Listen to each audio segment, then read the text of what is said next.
السلام علیکم ورحمۃ اللہ وبرکاتہ، نحمده ونصلی علی رسولہ الکریم، اما بعد فاعوذ باللہ من الشیطان الرجیم، بسم اللہ الرحمن الرحیم، رب اشرح لی صدری ویسر لی امری واحلل عقدۃ من لسانی یفقهوا قولی۔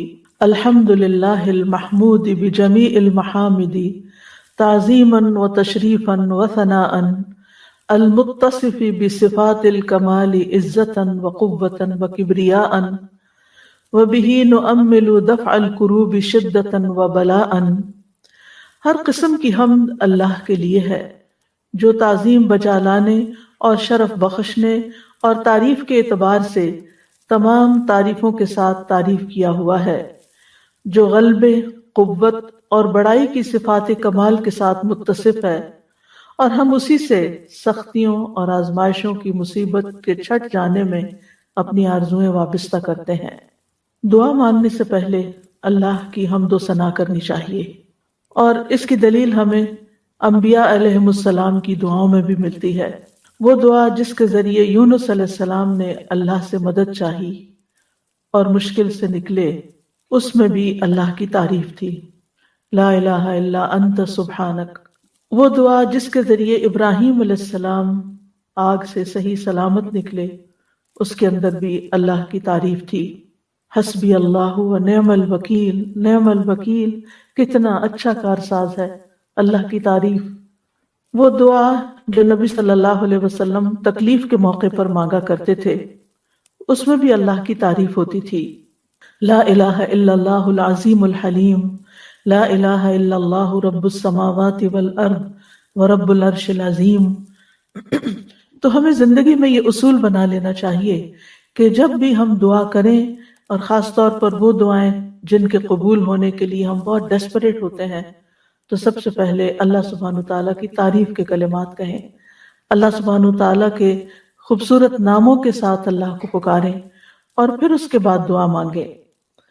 اور دوسری چیز درود شریف، اللہم صلی علی محمد وعلی آل محمد کما صلیت علی ابراہیم وعلی آل ابراہیم انک حمید مجید، اللہم بارک علی محمد وعلی آل محمد کما بارکت علی ابراہیم وعلی آل ابراہیم انک حمید مجید۔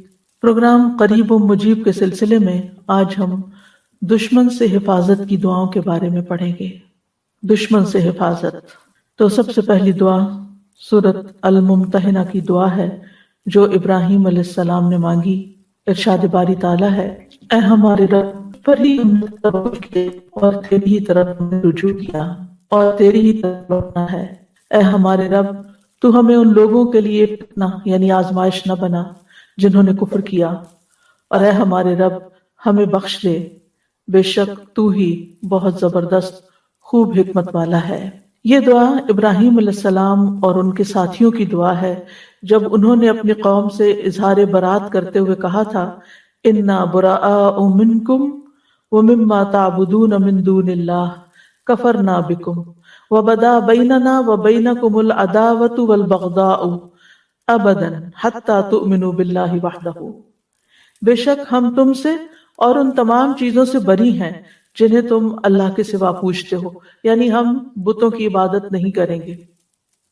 اب جب ان کے درمیان یہ اختلاف واقع ہوا تو پھر انہوں نے کہا، ہم تمہیں نہیں مانتے، اور ہمارے درمیان اور تمہارے درمیان ہمیشہ کے لیے دشمنی اور بغض ظاہر ہو گیا، یعنی اس بنا پر کہ تمہارا دین الگ ہو گیا اور ہمارا دین الگ ہو گیا، ہم تم ایک نہیں، لہذا ابراہیم علیہ السلام کی قوم تو کیا، خود ابراہیم علیہ السلام کے والد ان کے دشمن بن گئے تھے۔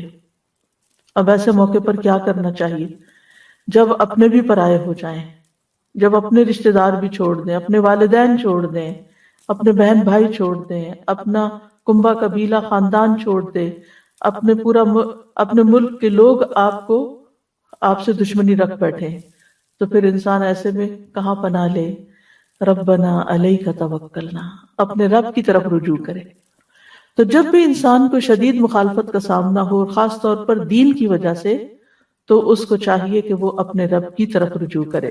تو یہاں پر ہم دیکھتے ہیں کہ اللہ تعالیٰ اس بات کا ذکر فرما رہے ہیں کہ ابراہیم علیہ السلام اور ان کے ساتھیوں نے ان لوگوں کو جو شرک میں پڑے ہوئے تھے ان لوگوں سے قول اور فعل سے اپنی برات کا اظہار کیا کہ ہم تمہارے اس کام کو بالکل غلط سمجھتے ہیں، اور اس وقت تک ہم تمہارا ساتھ نہیں دیں گے جب تک تم اللہ وحدہ لا شریک لہو پر ایمان نہ لاؤ، اکیلے اسی پر، اور صرف اس کی عبادت نہ کرو۔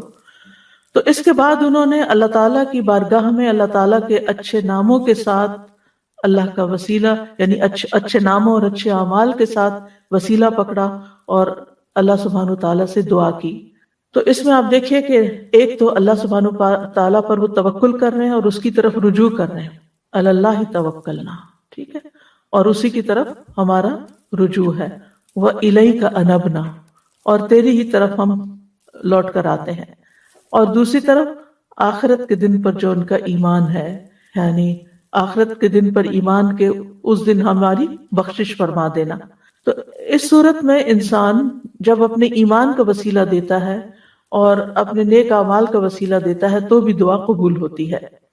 جہاں تک ربنا علیک توکلنا کا تعلق ہے تو اس میں دراصل اپنے معاملات کو اللہ کے سپرد کرنا ہے، اللہ سبحانہ و تعالیٰ کے سامنے اپنی بے بسی کا اظہار کرنا ہے کہ اللہ میرے ہاتھ میں تو کچھ نہیں، میں تو اپنے آپ کو پروٹیکٹ نہیں کر سکتا، تو ہی مددگار ہے، لہٰذا ہمارے تمام کاموں میں تو ہمارا والی وارث بن جا، چھوٹے کام ہوں یا بڑے کام ہوں، میں نے اپنے تمام معاملات تیرے سپرد کیے۔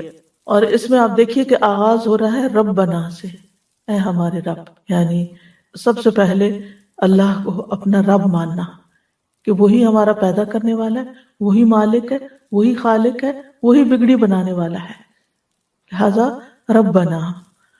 اور پھر وَإِلَيْكَ أَنَبْنَا، تیری طرف ہم لوٹتے ہیں، کسی اور کی طرف نہیں جا رہے، ہم مدد کے لیے تجھے پکار رہے ہیں، ہمیں تیری مدد چاہیے، وَإِلَيْكَ الْمَصِيرُ، اور واپس تیری ہی طرف لوٹنا، یعنی قیامت کے دن، آخرت کے دن ہم تیرے ہی پاس آئیں گے۔ تو یہاں پر وَإِلَيْكَ کو پہلے لایا گیا، یعنی صرف اور صرف تیری طرف ہمارا توکل، ہمارا رجوع، ہمارا لوٹنا صرف تیری طرف ہے، ہمیں تجھ پر ہی کامل بھروسہ ہے اور پورا یقین ہے کہ تو ہی ہماری مدد کرے گا۔ ربنا لا تجعلنا فتنة للذین کفروا، اے ہمارے رب ہمیں ان لوگوں کے لیے جنہوں نے کفر کیا فتنہ نہ بنانا۔ فتنہ کا لفظ جو ہے یہ فتنہ سے ہے، فتنہ کا معنی ہوتا ہے سونے کو آگ میں ڈالنا تاکہ اس کا کھرا پن کھوٹے پن سے ظاہر ہو جائے، یعنی اس کی میل کچیل الگ ہو جائے اور خالص سونا باہر نکل آئے۔ پھر اس لفظ کا اطلاق جو ہے وہ آزمائش اور امتحان پر ہوتا ہے۔ قرآن مجید میں فتنہ کئی معنوں میں استعمال ہوا ہے، فتنہ عذاب یا سزا کے معنوں میں بھی آیا ہے، اور مجاہد کہتے ہیں کہ اگر یہاں اس سے مراد عذاب ہو تو مطلب یہ ہے کہ اے اللہ ان کافروں کے ہاتھوں سے ہمیں عذاب نہ دینا اور نہ اپنی طرف سے عذاب دینا، ورنہ لوگ کیا کہیں گے کہ اگر یہ لوگ حق پر ہوتے تو باطل پرست ان پر غالب نہ آتے، اور اگر یہ لوگ سچے ہوتے تو اللہ کی طرف سے ان پہ عذاب نہ آتا۔ تو ہمارا دین ہمارے لیے یعنی حفاظت کا ذریعہ بنے، نہ کہ آزمائش کا ذریعہ بنے۔ فتنہ کا ایک معنی غلبہ بھی ہے۔ قتادہ کہتے ہیں کہ ابراہیم علیہ السلام نے دعا مانگی کہ اے اللہ تو ان کو ہم پر غلبہ عطا نہ کرنا، کیونکہ وہ تعداد میں بہت زیادہ تھے، پوری قوم ایک طرف تھی اور یہ 2-3 لوگ ایک طرف تھے، کہ یہ ہم پر غالب نہ آ جائیں۔ اور ویسے بھی جو میجورٹی ہوتی ہے وہ اتھارٹی خود بخود ہی بن جاتی ہے، لوگ عام طور پر پھر اسی کی طرف چل پڑتے ہیں کہ اتنے سارے لوگ بے وقوف ہو گئے ہیں، کیا وہ غلط کہتے ہیں، لہٰذا وہ ان کی طرف راغب ہو جاتے ہیں۔ تو یا رب ان کو ہمارے اوپر غالب نہ کرنا، ورنہ لوگ سمجھیں گے کہ یہی حق پر ہے۔ تو یہ دونوں معنی یہاں پر لیے جا سکتے ہیں۔ اور یہاں پر اگر آپ الفاظ پر غور کریں تو کہتے ہیں ربنا لا تجعلنا فتنة للذین کفروا، ہمیں کفر کرنے والے لوگوں کے لیے فتنہ نہ بنانا۔ سوال یہ ہے کہ کفر کرنے والے کو دوسرے لفظوں کے کافر کس طرح فتنہ بن سکتا ہے؟ کافر 2 طرح فتنہ بن سکتا ہے، ایک فتنے میں ڈالنے والا اور دوسرا فتنے میں مبتلا یعنی ہونے والا۔ تو مراد یہاں یہ ہے کہ کافر ہم پر مسلط نہ ہو جائے، یعنی وہ فتنہ نہ بنے ہمارے لیے، فتنے میں نہ ڈالے، اور پھر یہ کہ دین پر عمل سے نہ ہمیں روک دیں، یا یہ کہ ہمیں ان سے کوئی خوف نہ ہو. اور اسی طرح مسلمانوں کے لیے کافر فتنہ نہ بنے، یعنی ان کی ترقی دیکھ کر، ان کی دنیا کی کامیابی، ان کے مال و متاع دیکھ کر مسلمان جو ہیں ان سے فتنے میں مبتلا نہ ہو جائے.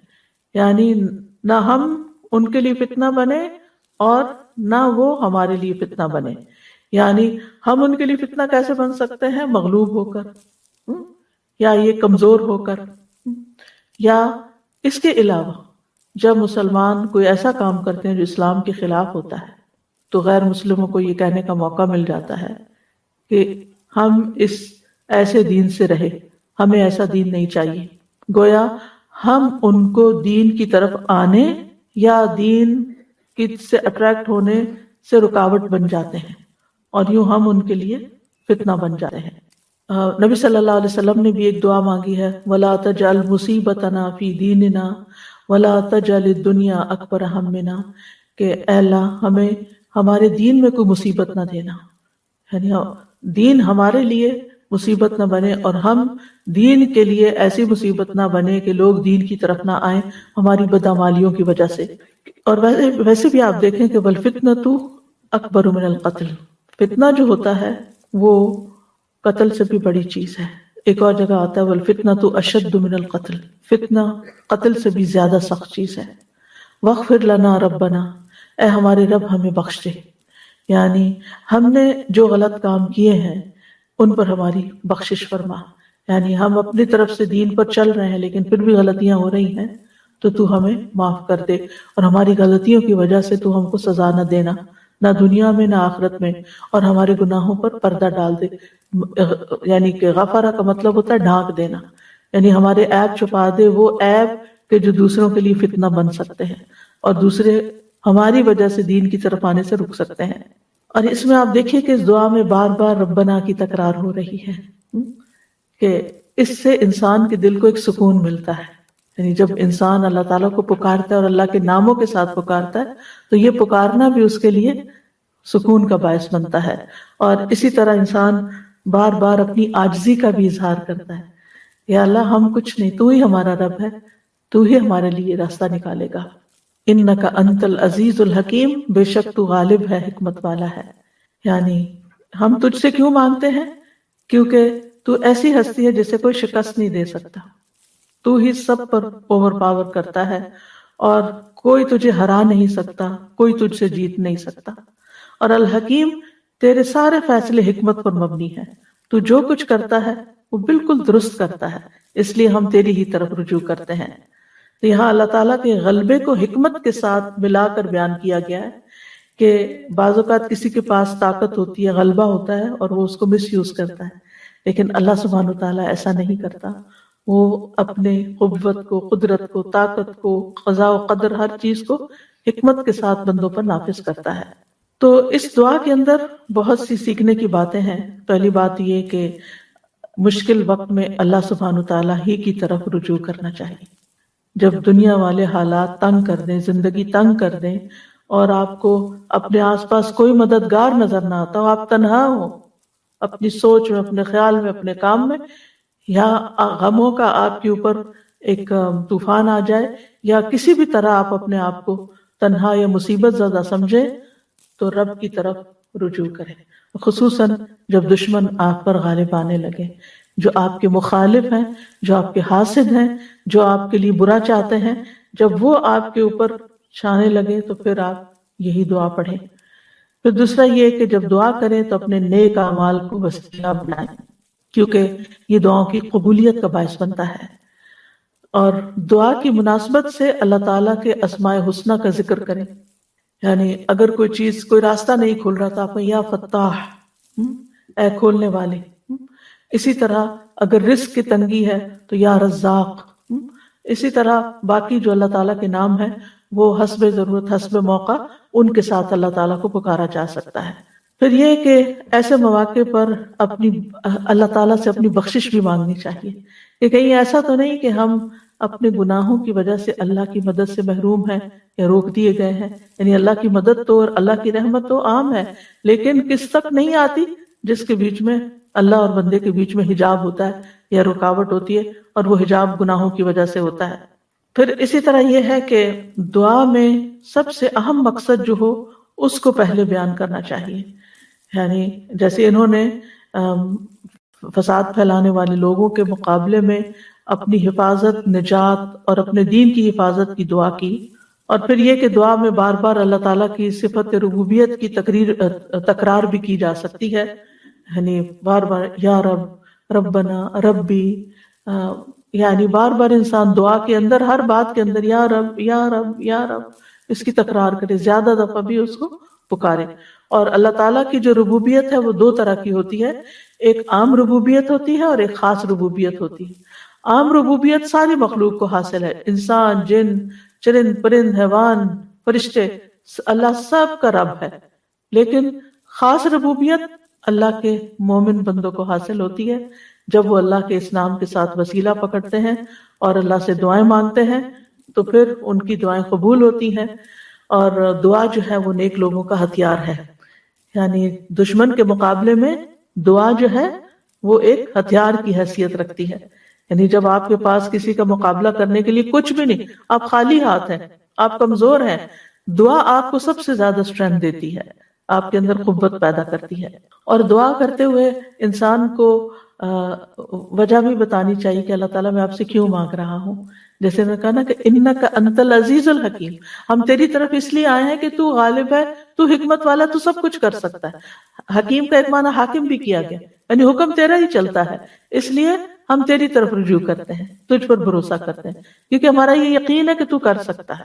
اسی طرح آپ دیکھیے کہ پیغمبروں کی دعاؤں سے ہمیں یہ پتہ چلتا ہے کہ جب وہ دعا مانگتے تھے تو وہ جزیات کے ساتھ بھی دعا مانگتے تھے، یعنی وہ کس طرح کہ جو ان پر اللہ کی نعمتیں ہوتی تھی ان کا ذکر کر کے، مثلا یوسف علیہ السلام نے دعا مانگی، ربی قد آتیتنی من الملک وعلمتنی من تأویل الاحادیث فاطر السماوات والارض انت ولی فی الدنیا والآخرہ توفنی مسلما والحقنی بالصالحین۔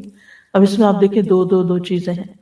سب سے پہلے انہوں نے کہا کہ اللہ تو نے مجھے ملک دیا، یعنی بادشاہت دی، دنیا کی نعمت کا ذکر کیا، بول کے منہ سے کہا، اور پھر وعلمتنی من تأویل الاحادیث، باتوں کی تعویل اور حکمت سکھائی مجھے، خوابوں کی تعبیر کا علم عطا کیا، یعنی علم بھی دیا، بادشاہت بھی دی، یہ دو بڑی نعمتیں تھیں، ان کا ذکر کیا۔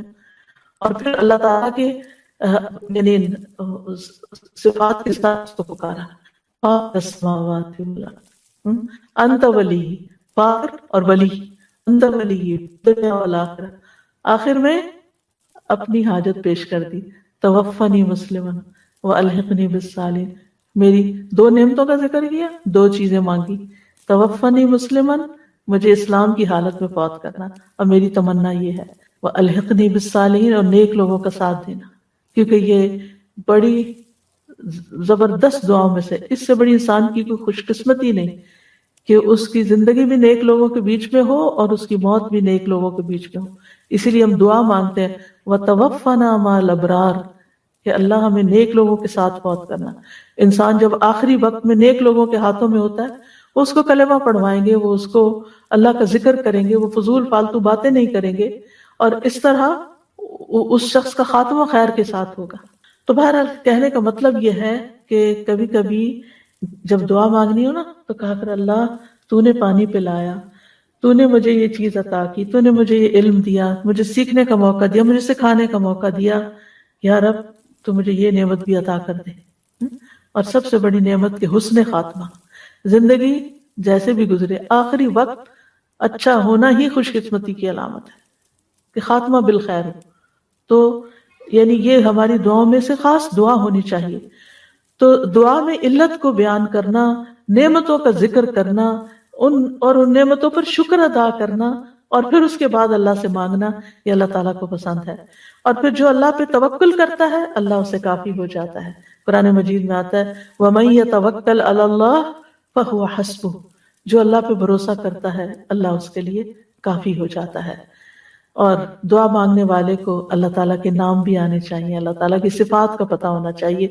اس لیے اگر ہم چاہتے ہیں ہماری دعائیں قبول ہوں تو ہم اللہ تعالیٰ کے اسماء و صفات کا علم حاصل کریں کیونکہ وہ اشرف العلوم میں سے ہے، یعنی اس علم میں سے جو سب سے بہترین اور سب سے اعلیٰ علم ہے، کیونکہ جس نے اللہ کو پہچان لیا پھر ہی وہ اس کی عبادت کے اندر اس کا دل لگے گا اور محبت سے عبادت کرے گا، شوق سے دعا مانگے گا، پھر وہ اللہ تعالیٰ کے بارے میں بدگمانی نہیں کرے گا، اس کی دنیا اور آخرت دونوں اچھی ہو جائے گی۔ نیکسٹ دعا ہے، تو انہوں نے کہا اللہ ہی پر ہم نے توکل کیا، اے ہمارے رب تو ہمیں ان ظالم لوگوں کے لیے فتنہ نہ بنا اور تو ہمیں اپنی رحمت کے ساتھ کافر قوم سے نجات دے۔ یہ دعائیں موسیٰ علیہ السلام اور ان کی قوم کے نوجوانوں کی ہیں جو موسیٰ علیہ السلام پر ایمان لائے تھے۔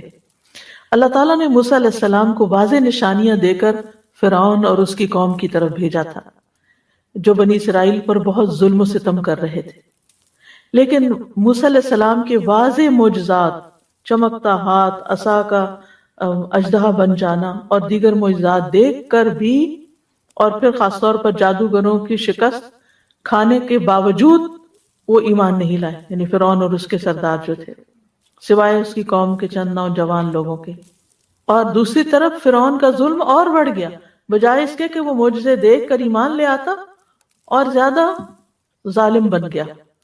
تو بنی اسرائیل نے موسیٰ علیہ السلام سے شکوہ کیا کہ آپ کے آنے سے پہلے بھی ہمیں اذیتیں دی گئیں، ہم سمجھتے تھے کہ آپ آئے ہیں اب ہماری نجات ہوگی، اب پھر ہمارے اوپر فتنہ آ گیا ہے، مصیبت آ گئی ہے۔ تو موسیٰ علیہ السلام نے ان کو صبر اور توکل کی تلقین کی کہ اگر تم واقعی مسلمان ہو اور تمہارا یہ دعویٰ ہے کہ تم اللہ پہ ایمان رکھتے ہو تو پھر اسی پہ بھروسہ کرو، وہ ضرور تمہیں نجات عطا کرے گا۔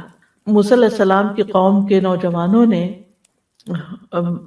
یعنی موسیٰ علیہ السلام کی نصیحت کو نہ صرف یہ کہ قبول کیا بلکہ اس کے مطابق دعا بھی مانگی، زبان سے بھی اقرار کیا کہ ہم صرف اللہ ہی پر توکل کرتے ہیں، اور اے اللہ ہمیں ظالم لوگوں کے لیے فتنہ نہ بنانا کہ وہ ہم پہ غالب آ جائیں اور وہ یہ سمجھنے لگے کہ وہی حق پر ہے، کیونکہ ظالم دشمن جب غالب آتا ہے تو وہ سمجھتا ہے کہ وہ اپنے آپ کو جسٹیفائی کر لیتا، اپنی کامیابی کو سبب سمجھتا ہے، اپنی کامیابی کو وجہ سمجھتا ہے اپنے حق پر ہونے کی کہ میں ہی حق پر ہوں۔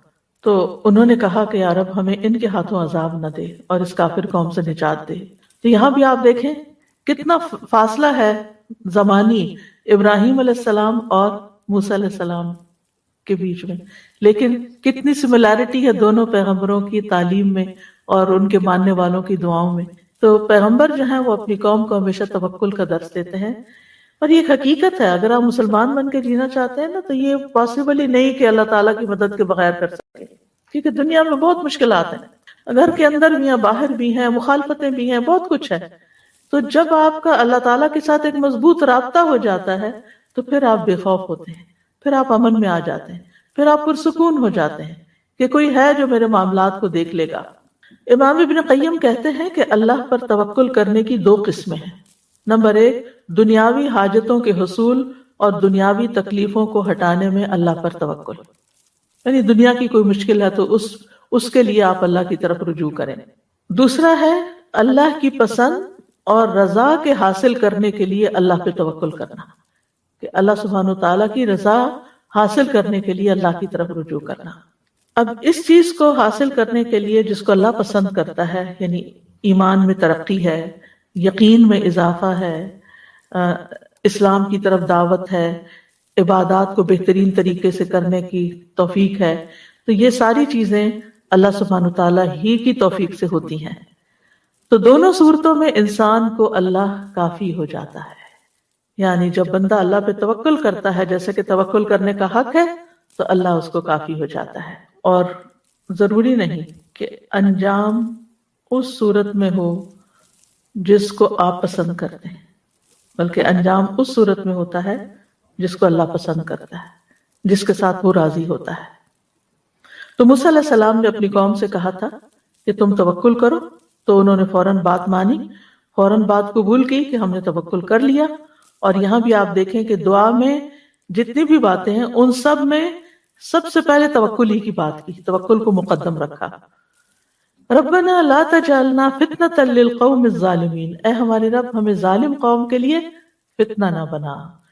پیچھے اس کی وضاحت ہو چکی ہے کہ ان کو ہم پر مسلط نہ کرنا، کہ وہ ہمیں تکلیفیں پہنچائیں، یہاں تک کہ ہمیں ہمارے دین سے پھیر دیں، اور ہمیں ان کے لیے فتنہ نہ بنا کہ وہ ہماری وجہ سے دین سے پھر جائیں یا دوسروں کو دین سے پھیر دیں، اور وہ یہ کہیں کہ اگر یہ لوگ حق پر ہوتے تو ہم پر مسلط نہ کیے جاتے اور ہم ان کو تکلیف نہ پہنچا سکتے۔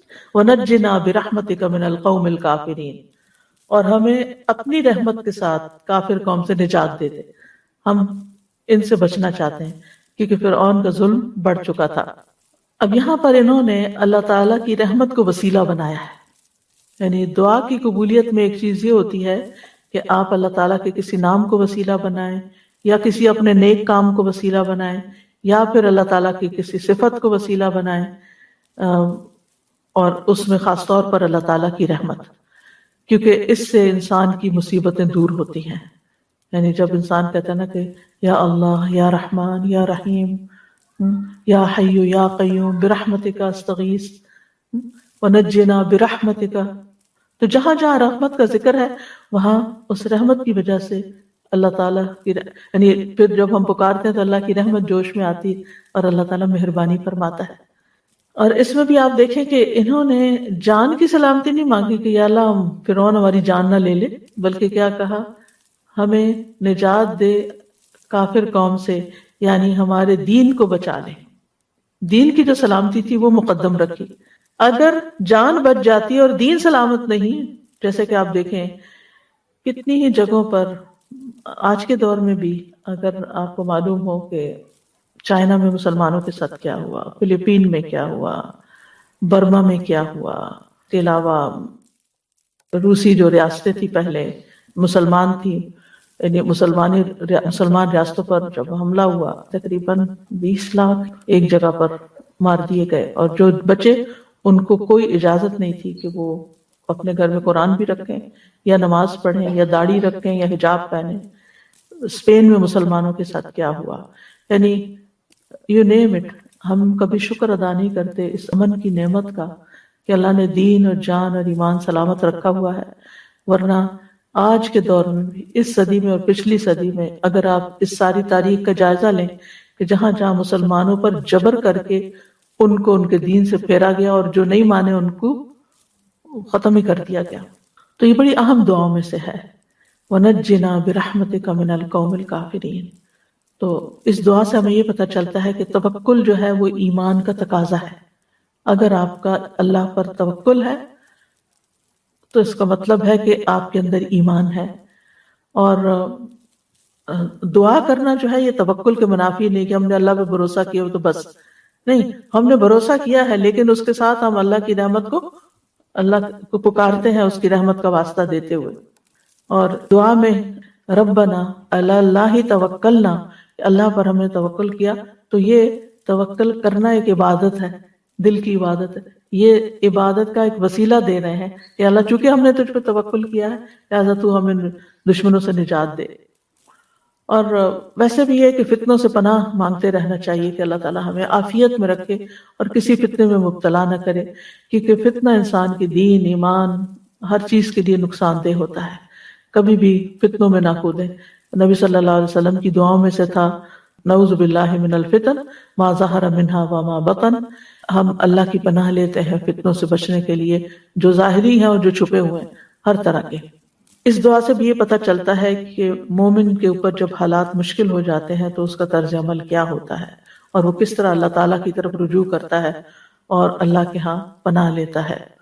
اور اس میں اس دعا کے ساتھ بھی مشابہت ہے جو نوح علیہ السلام نے مانگی تھی، رب ان قومی کذبونی فافتح بینی وبینہم فتحا ونجنی ومن معی من المؤمنین۔ اے میرے رب، بے شک میری قوم نے مجھے جھٹلا دیا ہے، پس تو میرے درمیان اور ان کے درمیان فیصلہ کر دے، کھلا فیصلہ، اور مجھے اور میرے ساتھ جو ایمان والے ہیں انہیں بچا لے۔ تو یہ نوح علیہ السلام کی دعا بھی اس دعا سے ملتی جلتی ہے، جس میں وَنَجِّنَا مِنَ الْقَوْمِ الظَّالِمِينَ، تو انہوں نے کہا تھا وَنَجِّنِي وَمَن مَّعِيَ مِنَ الْمُؤْمِنِينَ۔ اب سوال یہ پیدا ہوتا ہے کہ ہمارے دشمن کون ہیں؟ تو سب سے بڑا دشمن تو شیطان ہے، ٹھیک ہے نا؟ شیطان کے وسوسے اور شیطان کی چالیں جو انسان کو کسی نہ کسی طرح اپنے گھیرے میں لیتی رہتی ہیں۔ تو اللہ تعالیٰ قرآن مجید میں فرماتے ہیں ان الشیطان لکم عدو فاتخذوہ عدوا، بے شک شیطان تمہارا دشمن ہے، تم اسے دشمن سمجھو۔ اس دشمن کو پہچاننا بھی ضروری ہے اور اس سے بچنا بھی ضروری ہے۔ پھر اسی طرح وہ لوگ جو اپنے کفر میں سخت اور پکے ہوتے ہیں وہ ایمان لانے والوں کے دشمن بن جاتے ہیں۔ اللہ تعالیٰ فرماتے ان الکافرین کانوا لکم عدوا مبینا، بے شک کافر تمہارے کھلے دشمن ہیں۔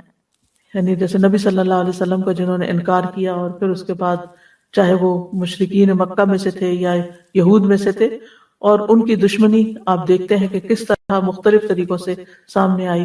قرآن مجید کا مطالعہ کریں، کتنی غزوات ہوئیں، کس کس طریقے سے انہوں نے دھوکے دیے۔ پھر اسی طرح آپ دیکھیں کہ منافقین جو ہیں وہ مومنوں کے دشمن ہوتے ہیں۔ قرآن مجید میں آتا ہے سورۃ المنافقون میں ہم العدو فاحذرہم، وہ دشمن ہے، ان سے محتاط رہیے، یعنی بچ کے رہیے۔ یعنی دشمن وہ ہوتا ہے جو ایک وہ ہوتا ہے جو سامنے آ کے حملہ آور ہوتا ہے، ایک وہ ہوتا ہے کہ جو چھپ کے حملہ کرتا ہے، جس سے انسان امن میں نہیں رہ سکتا، اس سے محتاط رہنا ضروری ہوتا ہے۔ اور پھر یہ ہے کہ کچھ ایسے ہوتے ہیں جو بظاہر آپ کے دوست بنے ہوئے ہوتے ہیں لیکن اندر سے وہ آپ کو کاٹ رہے ہوتے ہیں۔ تو جتنے بھی دشمن ہوں انسان کے، ان میں سے 3 جو ہیں وہ شدید ترین ہیں، جیسے شیاطین جن، منافقین اور کفار۔ لیکن اس کے علاوہ انسان کے گھر میں بھی بعض اس کے دشمن ہو سکتے ہیں، جس کے بارے میں سورۃ تغابن میں آتا ہے ان من ازواجکم و اولادکم عدوا لکم فاحذروہم، اے لوگوں جو ایمان لائے ہو، بے شک تمہارے ازواج اور تمہاری اولاد میں سے بعض تمہارے دشمن ہیں، یعنی تمہارے اپنے ہی گھر میں تمہارے دشمن ہیں۔ اب وہ کس طرح کہ گھر والے، ان سے تو ہم بڑی محبت کرتے ہیں، لیکن بعض اوقات ان کی محبت ہمیں دین سے پھیر دیتی ہے، دین سے دور کر دیتی ہے۔ ان کی محبت میں بعض اوقات ہم غلط کام کرنے لگتے ہیں، بعض اوقات دوسروں پر ظلم و ستم کرنے لگتے ہیں۔ اب ایک چھوٹی سی مثال ہے، بہت چھوٹی، کہ جیسے ساس بہو کے جھگڑے میں چاہے بہو کا قصور ہو یا نہ ہو، اسی کو قصوروار بنا دیا جاتا ہے، اور بیٹا چاہے ظالم ہو، چونکہ بیٹا ہے، اپنا ہے، لہذا یعنی کہ غیر منصفانہ طور پر لوگ اس کا ساتھ دیتے ہیں۔ اب ویسے تو آپ بڑی اپنی محبت اس کا اظہار کر رہے ہیں، لیکن آپ ایک غلط کام میں غلط چیز کا ساتھ دے رہے ہیں، اپنی عاقبت برباد کر رہے ہیں۔ پھر اسی طرح آپ دیکھیے کہ بعض اوقات انسان ان کے آرام، آسائش اور ان کی دنیاوی خواہشات کو پورا کرنے کے لیے حرام حلال میں تمیز نہیں کرتا، اور اس طرح وہ ہمارے نجات کا سبب بننے کی بجائے الٹا مصیبت کا سبب بنتے ہیں، ناجائز کاموں کا انسان ارتکاب کر لیتا ہے۔ اور اسی طرح ازواج بھی بعض اوقات یعنی کچھ شوہر رشوت نہیں لینا چاہتے یا غلط کام نہیں کرنا چاہتے، لیکن بیویوں کے مطالبات ایسے ہوتے ہیں کہ جس میں انہیں مجبور ہو کر پھر حرام کی طرف قدم اٹھانا پڑتا ہے، اور بھی بہت سی چیزیں ہو سکتی ہیں۔ بہرحال جو دشمن سخت ترین دشمن ہیں اور جن سے ہر حال میں بچنا چاہیے، جس میں شیاطین جن و انس ہیں، اور ایسے لوگ جو آپ کے دین کے دشمن ہیں، اور ایسے جو اوپر سے تو آپ کے ساتھ ہیں مگر اندر سے آپ کے جاسوس ہیں یا منافق ہیں یا اندر سے وہ مخلص نہیں ہے، تو ان سب کے مقابلے کے لیے سب سے پہلا کام کرنے کا جو ہے وہ توکل ہے، کہ انسان اس چیز کے پیچھے نہ پڑا رہے، تجسس نہ کرتا رہے کون میرا دشمن ہے، کون نہیں ہے، کون میرے ساتھ ہے، کون میرے اس میں نہ پڑے، بلکہ کیا کرے، اپنا معاملہ اللہ کے سپرد کر دے۔ فَوَّضْتُ أَمْرِي إِلَى اللَّهِ، اللہ تعالیٰ اپنے نبی کو فرماتے ہیں یا ایھا النبی حسبک اللہ ومن اتبعک من المؤمنین، اے نبی آپ کے لیے بھی اور ایمان لانے والوں کے لیے جنہوں نے آپ کی پیروی اختیار کی، اللہ کافی ہے۔ آپ ان کا مقابلہ نہیں کر سکتے، لیکن یہ اللہ کا مقابلہ نہیں کر سکتے۔ جب اللہ ان کو پکڑے گا تو پھر یہ آپ کو نقصان نہیں دے سکتے، اور جو اللہ پہ بھروسہ کرتا ہے اللہ اس کو کافی ہو جاتا ہے، اس کو پھر اللہ کے سوا کسی اور کی مدد کی ضرورت نہیں رہتی۔ اور یاد رکھیے توکل کرنے والے کو اللہ کے اذن کے بغیر کوئی مخلوق نقصان نہیں دے سکتی۔ قُل لَن يُصِيبَنَا إِلَّا مَا كَتَبَ اللَّهُ لَنَا هُوَ مَوْلَانَا وَعَلَى اللَّهِ فَلْيَتَوَكَّلِ الْمُؤْمِنُونَ، ان سے کہیے ہمیں اگر کوئی مصیبت آئے گی تو بس وہی جو ہمارے مقدر میں لکھی ہے، وہی ہمارا سرپرست ہے، اور مومنوں کو اللہ ہی پر توکل کرنا چاہیے۔ پھر آپ دیکھیں واللہ خیر حافظا، دوسری چیز انسان کو یہ سمجھ چاہیے، حفاظت اللہ ہی کی حفاظت ہے، اور اللہ تعالیٰ بہترین حفاظت کرنے والا ہے، جیسا کہ یعقوب علیہ السلام نے اپنے بیٹوں کے بارے میں فرمایا تھا۔ یوسف علیہ السلام کی حفاظت کس نے کی؟ موسیٰ علیہ السلام کی حفاظت کس نے کی؟ جب ان کی ماں نے انہیں کاسکٹ میں ڈال کے دریا کے سپرد کر دیا تھا، کس نے حفاظت کی؟ اللہ نے حفاظت کی۔ یوسف علیہ السلام کو گہرے کنویں میں پھینک دیا گیا، اللہ نے کس طرح بچایا؟ اتنی اوپر سے کوئی چھلانگ بھی لگائے نا خود سے بھی تو حشر ہو جائے بندے کا۔ کہاں یہ کہ انہیں پکڑ کے پھینک دیا گیا کہ انہیں پتہ نہیں کہ وہ کہاں گر رہے ہیں، کس نے بچایا؟ کوئی ہڈی پسلی نہیں ٹوٹی، کوئی خراش تک نہیں آئی، اللہ نے بچایا۔ پھر ایک لمبی جدائی کے بعد ان کی واپسی ہوئی، اتنے 40 سال کے بعد واپس لوٹے تھے، یعنی ان کے والد، تو کس نے ان کو بچایا؟ اللہ نے بچایا۔ 40 سال ماں باپ کے بغیر، اپنی فیملی کے بغیر، مسلمانوں کے بغیر، یعنی وہ جس ملک میں تھے وہاں کوئی مسلم نہیں تھے، کوئی مسجد نہیں تھی، کوئی لیکچرز نہیں تھے، کوئی ماحول نہیں تھا، کچھ بھی نہیں تھا، لیکن اپنا ایمان کیسے سلامت رکھا۔ وہاں بھی انہیں یاد تھا کہ وہ کس کی اولاد ہیں، اور انہیں یاد تھا کہ وہ ان کا دین کیا ہے، اور وہ سارے ماحول کے باوجود ایمان پر ہے۔ زلیخا کے شر سے انہیں کس نے بچایا؟ لولا ان رأى برہان ربی، اللہ نے بچایا۔ ابراہیم علیہ السلام کی حفاظت کس نے کی؟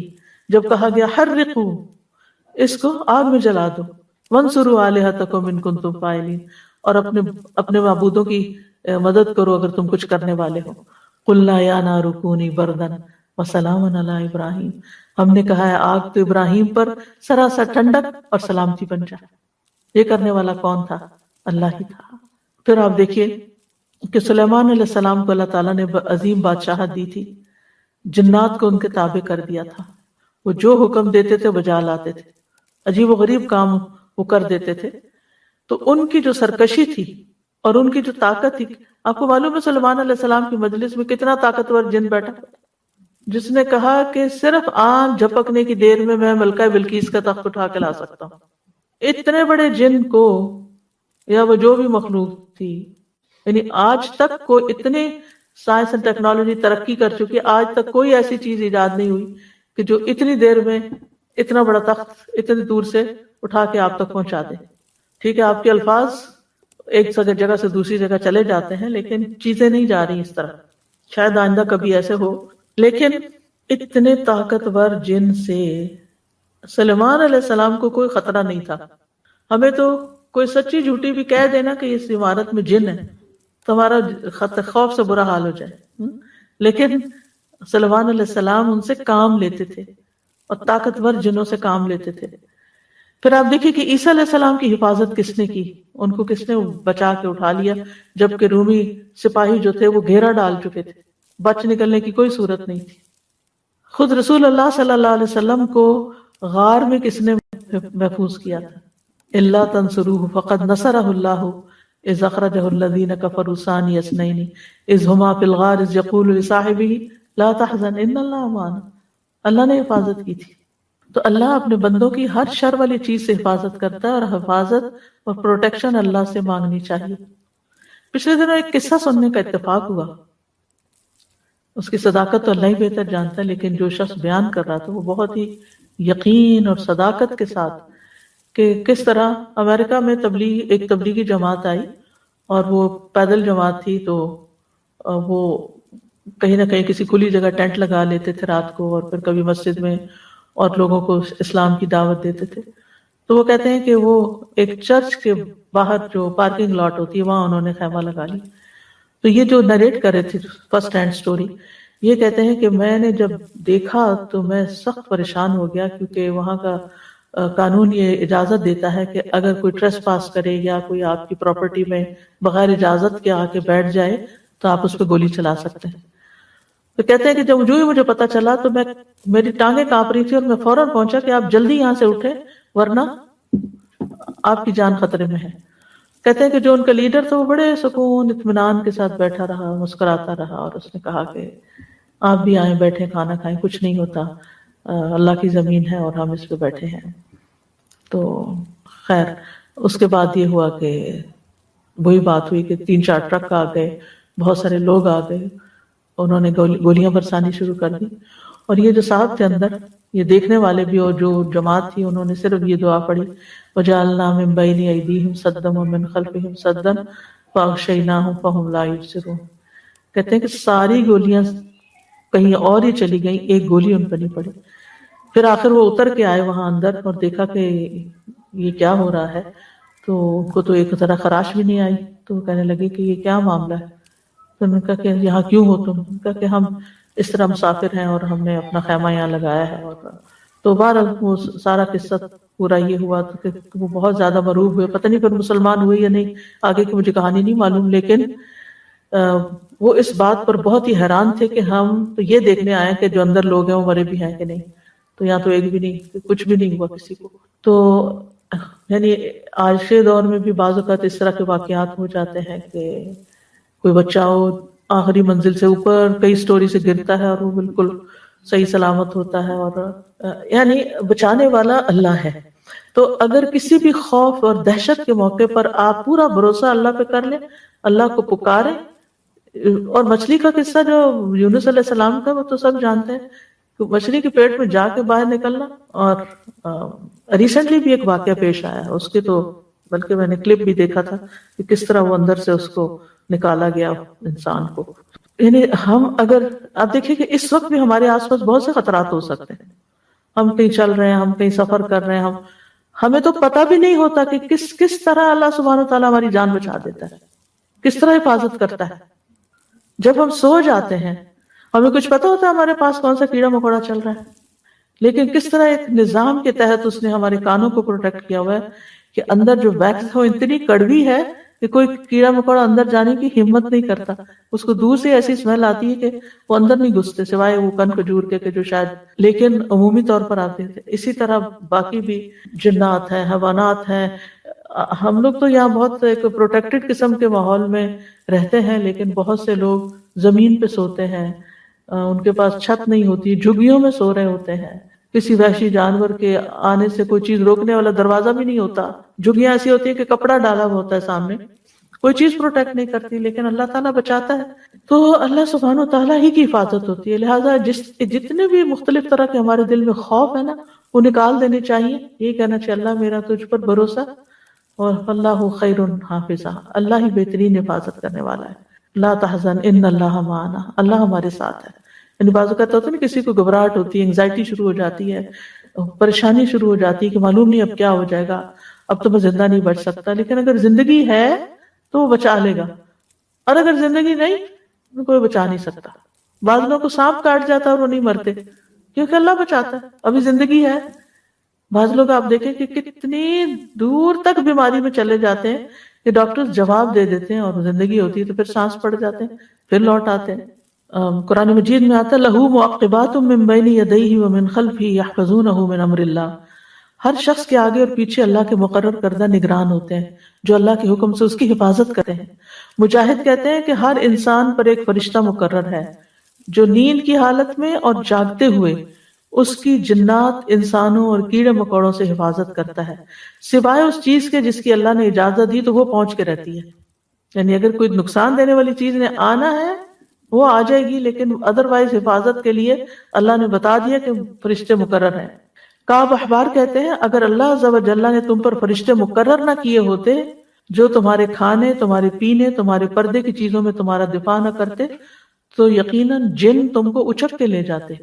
تو اللہ تعالیٰ فرشتوں کے ذریعے حفاظت کرتا ہے، اور خاص طور پر آپ دیکھیں کہ نبی صلی اللہ علیہ وسلم کی کس طرح حفاظت کی، کہ ابو جہل نے کیا کہا تھا کہ اگر میں نے محمد کو دیکھا صلی اللہ علیہ وسلم کہ وہ کعبہ کے پاس نماز پڑھ رہے ہیں تو میں ان کی گردن رون دوں گا۔ تو اسے کہا گیا کہ وہ محمد ہے، وہ کہنے لگا مجھے تو نظر نہیں آ رہے۔ تو رسول اللہ صلی اللہ علیہ وسلم نے فرمایا اگر وہ ایسا کرتا تو فرشتے سب کے سامنے اسے پکڑ لیتے، اور جب اسے بتایا کہ کس ڈائریکشن میں اور اس نے آنے کا ارادہ کیا تو اس کو آگ نظر آئی وہاں سامنے، تو وہ کوئی نقصان نہیں دے سکا۔ تو اللہ سبحانہ تعالیٰ کی جو حفاظت ہے اس میں ابن رجب کہتے ہیں کہ اللہ تعالیٰ دو طرح بندوں کی حفاظت کرتا ہے، ایک ان کی دنیا کی مصلحتوں کی حفاظت، جیسے ان کے جسم، جان، مال سب کی حفاظت، اور جیسے دشمنوں کے خلاف حفاظت، اور دوسرے ان کے دین ایمان کی حفاظت۔ یعنی ایک دنیا کی حفاظت دنیاوی چیزوں کی، اور ایک دین ایمان کی حفاظت. تو دین ایمان کی حفاظت جو ہے اس میں جیسے دل کو شبہات اور شکوک و شبہات سے بچاتا ہے، کیونکہ وہ دل میں اگر دین کے کسی بھی چیز کے بارے میں شک آ جائے تو نفاق کی طرف لے جاتا ہے. یعنی فی قلوبہم مرض، کس کے بارے میں کہا گیا؟ منافقین. تو شکوک و شبہات جو ہے یہ ایک بیماری ہوتے ہیں، اور ایسے لوگ پھر منافقت کی طرف چل جاتے ہیں. پھر اسی طرح شہوات، خواہشات اگر دل میں وہ پیدا ہو جائے تو وہ بھی انسان کو دین میں پھر انسان کمپرومائز کرنے لگتا ہے.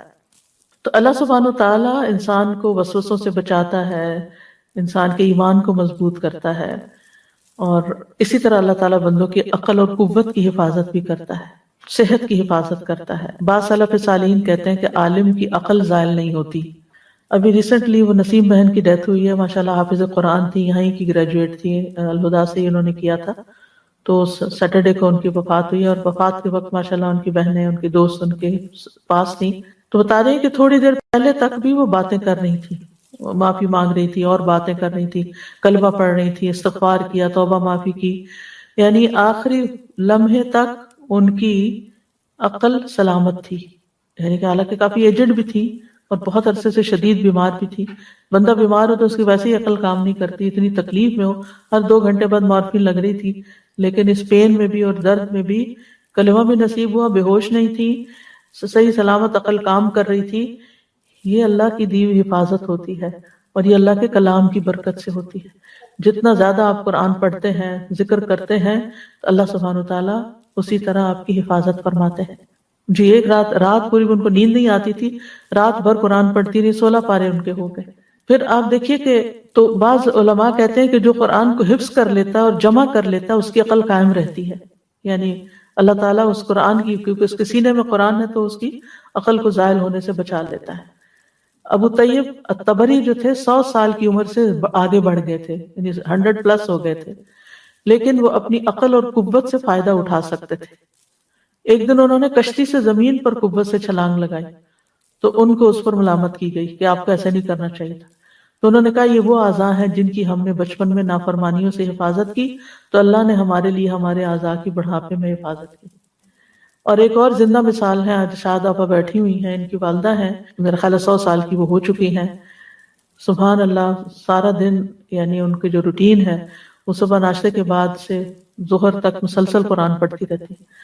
کتنی خوش قسمتی کی بات ہے کہ انسان اتنی عمر تک پہنچے اور پھر وہ اپنا سارا دن جو ہے وہ قرآن کے ساتھ گزارے، اور اسی طرح باقی نمازیں بھی اپنی پڑھتی ہیں، اور ذکر اذکار اور ساری ہوش حواس سلامت، اور کھانا پینا ہر چیز، یعنی کہ بھوک بھی لگتی ہے، کھا پی بھی لیتی ہیں اپنی، یعنی کوئی قوت بھی بحال ہے، کسی کے اوپر اس طرح یعنی ڈیپینڈنٹ نہیں ہے. میں ہمیشہ جب وہ آتی ہیں تو میں پوچھتی ہوں ان کا حال چال، اور پوچھتی ہوں کہ اب کیا حال ہے. وہ ایک تجسس ہوتا ہے نا کہ اتنی عمر ہو گئی ہے کس حال میں ہے، تو بتاتی ہیں ماشاءاللہ پہلے سے بھی بہتر ہے، پہلے سے بھی اچھی ہے، اور یہ ان کی روٹین ہے. تو یہ اللہ کی حفاظت سے ہوتا ہے. اور پتہ نہیں بندے کی وہ کون سی نیکی، اور وہ ماشاءاللہ جب میری ان سے ملاقات ہوئی ہے ہمیشہ وہ اللہ کی تعریف کر رہی ہوتی، اللہ کا شکر بول بول کے شکر ادا کر رہی ہوتی. ہم بعضوں کا شکر ادا کر بھی لیتے ہیں، ہم زیر لب کہہ لیں الحمدللہ شکر اللہ کا، بس یعنی تھکے ہارے.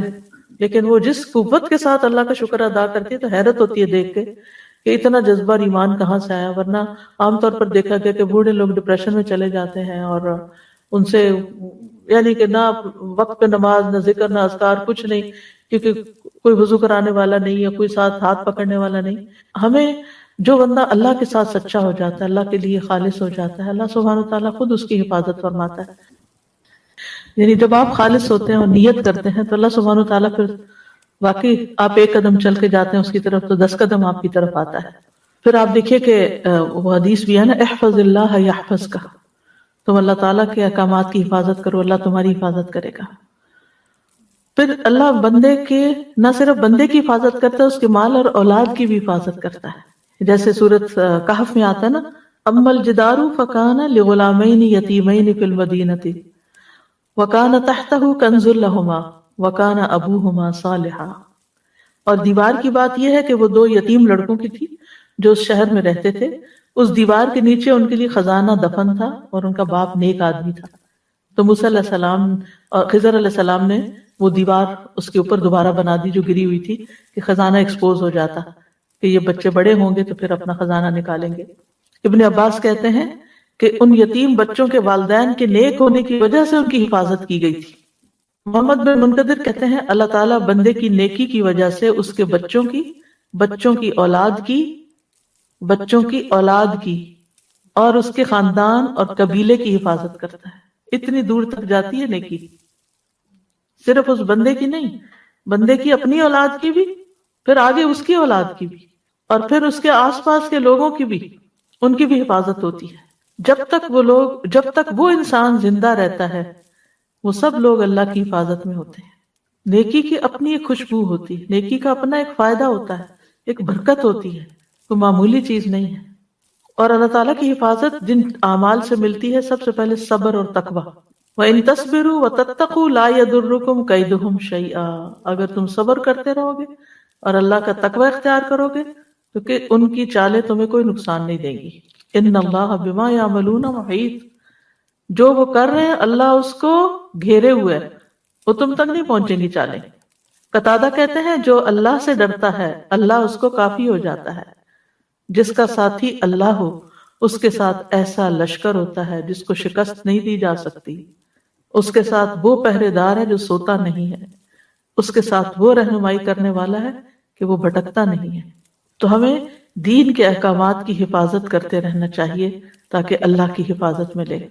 بعض صالحین کہتے ہیں جب بھی آپ اپنے کسی عزیز، اپنے ساتھی یا اپنے بیٹے کو نصیحت کرنا چاہیں تو آپ ان سے کہیں آپ اللہ کی حفاظت کریں، اللہ آپ کی حفاظت کرے، یعنی آپ اپنی نمازوں کی حفاظت کریں، اپنے زکوٰۃ کے وقت کی، اپنی ذمہ داریوں کی، جو بھی اللہ کا حکم ہے ان چیزوں کی حفاظت کریں، اللہ آپ کی حفاظت کرے گا۔ پھر اللہ کی اطاعت سے حفاظت ملتی ہے۔ فضیل بن ایاز کہتے ہیں جب مجھ سے اللہ کی نافرمانی ہو جاتی ہے تو مجھے اپنی نافرمانی کے اثرات، اپنی سواری کی عادت، اپنے خادم، اپنی بیوی، یہاں تک کہ گھر کے چوہوں سے پتہ چل جاتے ہیں، یعنی وہ ستانے لگتے ہیں۔ جب میں اللہ کی نافرمانی کرتا ہوں تو یہ سارے لوگ مجھے ستاتے ہیں۔ اس زمانے میں سواری بھی اونٹ گھوڑے وغیرہ پر ہوتی تھی، یعنی وہ بھی تنگ کرنے لگتا ہے بیٹھے بیٹھے، اور وجہ بھی نہیں پتہ چلتی۔ سلف صالحین میں سے کوئی ایک کہتے ہیں کہ جب ہم نے اللہ کی اطاعت کی تو سب کچھ ہمارے تابع کر دیا گیا، یہاں تک کہ جنگلوں میں موجود جنگلی جانور بھی، اور جب ہم نے نافرمانیاں کی تو اللہ نے ان کو ہم پر مسلط کر دیا، یہاں تک کہ وہ چوہے بھی ہم پہ مسلط ہو گئے جو بلوں میں تھے، وہ ہمیں تنگ کرنے لگے۔ تو اس میں سب سے پہلے اپنی نمازوں کی حفاظت کرنی چاہیے، نو میٹر وٹ، اپنی نماز کو کمپرومائز نہیں کرنا چاہیے، اس کو ڈیلے نہیں کرنا چاہیے، اس کو اپنے وقت میں ادا کرنا چاہیے۔ رسول اللہ صلی اللہ علیہ وسلم نے فرمایا جس نے صبح کی نماز پڑھی وہ اللہ کے ذمے، یعنی اللہ کی حفاظت میں ہے۔ ابن قیم کہتے ہیں نماز کا پڑھنا رزق کو کھینچ لاتا ہے، صحت کی حفاظت کرتا ہے، تکالیف کو دور بھگاتا ہے، بیماریوں کو بھگاتا ہے، دل کو تقویت دیتا ہے۔ نماز چہرے کو روشن بناتی ہے، نفس میں خوشی بھر دیتی، سستی دور کر دیتی، اعضاء کو متحرک کرتی، بندے کی قوتوں کو مدد دیتی ہے۔ وہ لوگ جو کسی آفت، بیماری، آزمائش یا مصیبت میں مبتلا کیے جاتے ہیں تو ان میں سے جو نمازی ہوتا ہے اس کو کم تکلیف پہنچتی اور اس کا انجام سلامتی والا ہوتا ہے۔ یعنی بعض اوقات تکلیف ایسی ہوتی ہے جو سب پر آتی ہے، آندھی ہے، بارش ہے، طوفان ہے، یا کوئی بیماری ہے، کچھ بھی، لیکن وہ اس سے کم متاثر ہوتا ہے۔ دنیا کے شر کو بھی نماز سب سے زیادہ دور کرتی ہے، یعنی اس کی تاثیر عجیب ہے۔ اسی لیے نبی صلی اللہ علیہ وسلم پر جب کوئی پریشانی آتی تو آپ سب سے پہلے کیا کرتے تھے؟ نماز کی طرف دوڑتے تھے، کیونکہ جتنا بندے کا اللہ سے تعلق ہوگا اتنا ہی انسان اپنے دشمن پہ قابو پا سکے گا۔ فَاذْكُرُونِي أَذْكُرْكُمْ وَأَوْفُوا بِعَهْدِي أُوفِ بِعَهْدِكُمْ إِن تَنصُرُوا اللَّهَ يَنصُرْكُمْ، جیسے تمہارا معاملہ ہوگا اللہ سے، اللہ بھی تمہارے ساتھ ویسے ہی معاملہ کرے گا۔ پھر نبی صلی اللہ علیہ وسلم کی اتباع سے فائدہ ہوتا ہے۔ قُلْ إِن كُنتُمْ تُحِبُّونَ اللَّهَ فَاتَّبِعُونِي يُحْبِبْكُمُ اللَّهُ، کہہ دیجیے اگر تم اللہ سے محبت کرتے ہو میری اتباع کرو، اللہ تم سے محبت کرے گا۔ یعنی اس طرح نبی صلی اللہ علیہ وسلم کی اتباع سے اللہ کی محبت حاصل ہوتی، اور جس کو اللہ کی محبت حاصل ہو جائے پھر اس کے کیا کہنے۔ معاذ رضی اللہ عنہ کہتے ہیں کہ رسول اللہ صلی اللہ علیہ وسلم نے فرمایا 5 چیزوں کے متعلق ہم سے وعدہ کیا، رسول اللہ صلی اللہ علیہ وسلم نے 5 چیزوں کے متعلق ہم سے وعدہ کیا، جو شخص یہ کام کرے گا وہ اللہ کی حفاظت میں ہوگا۔ نمبر 1، مریض کی تیمارداری کرنے والا، مریض کی تیمارداری کرنے، اگر کوئی بیمار ہے تو اس کا حال پوچھنا، چاہے جا کر، چاہے میسج پہ، چاہے فون پہ، اس کے لیے دعا کرنا۔ نمبر 2، جنازے میں شریک ہونے والا۔ یاد رکھیے خواتین کو جنازے کے ساتھ نہیں جانا چاہیے۔ میں بہت اسٹرانگلی کہوں گی کہ یہاں ان حدود کو توڑا جاتا ہے، یعنی پاکستان وغیرہ میں تو ایک انڈرسٹوڈ ہے کہ کوئی جنازے پہ نہیں جائے گا، لیکن افسوس یہ کہ یہاں خواتین قبرستان تک چلی جاتی ہیں، بعض اوقات گاڑی کا مسئلہ ہوتا ہے یا کوئی ریزن ہوتی ہے، پھر آگے بھی نکل جاتی ہیں۔ اول تو جانا نہیں چاہیے۔ آپ اپنا کوئی ارینجمنٹ ایسا کریں کہ آپ کے ہسبینڈ اگر قبرستان جا رہے ہیں تو آپ اپنی گاڑی کوئی اور ارینج کریں دوستوں کے ساتھ مل کے، کہ آپ مسجد سے یا جہاں سے بھی آپ اپنے گھر جائیں، بس قبرستان نہ جائیں، کیونکہ منع کیا گیا کہ عورتیں جنازے کے ساتھ نہ جائیں، اور ہم اللہ کے رسول صلی اللہ علیہ وسلم کے حکم کی واضح مخالفت کرتے ہیں۔ یہ نافرمانی جو ہے نا، یہ درست نہیں ہے، اچھی نہیں ہے۔